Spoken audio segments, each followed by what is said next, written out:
So if we talk about some of the issues in particular, I mean, and I can talk forever about this, so I'll try to keep it brief.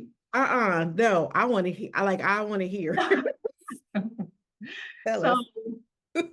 if we talk about scalp issues, particularly that women of African heritage are having issues with, the main one is traction alopecia, I would say. And a very close second is central centrifugal cicatricial alopecia, which is, that's a mouthful, so Yep. CCCA. Mm-hmm. And so in talking about traction alopecia, that's an alopecia that can be prevented. Mm-hmm.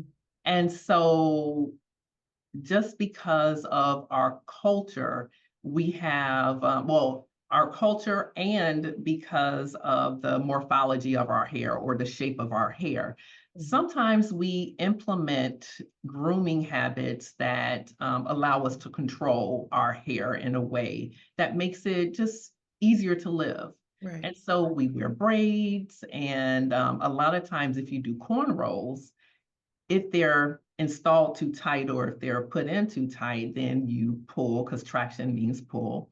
You can actually pull the hair follicle, the hair fiber from the follicle. Mm-hmm. That's totally preventative. You don't have to pull so tight.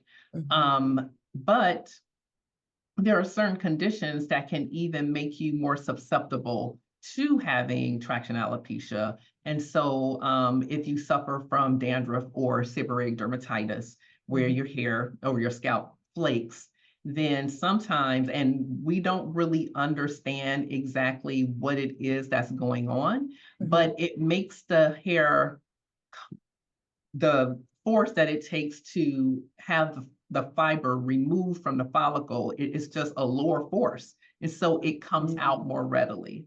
And so we as scientists need to understand that more, but those who suffer from seborrheic dermatitis or really bad dandruff have a tendency to be more susceptible to it. So you really have to be careful. And that includes me. When I wore my hair or grew my hair out natural, the first time that I did it, the way that I did it was to wear cornrows, but I do suffer from seborrheic dermatitis. So I started noticing that my hair was coming out along the perimeter of my hairline. But the great thing about it is if you catch it early or you notice it early, it's reversible. And so the good news is that it is reversible.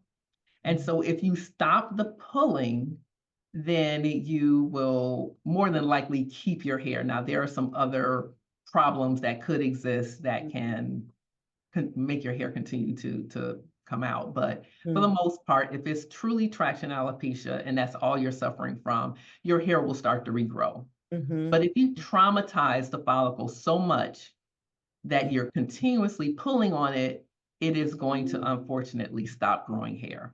Okay. That's when you have the traction alopecia and your scalp becomes scarred over Because of the constant trauma. the. Yeah. So stop traumatizing those those follicles Yeah. and So allow we them to need to know grow. that. We need Yeah, to know that. absolutely.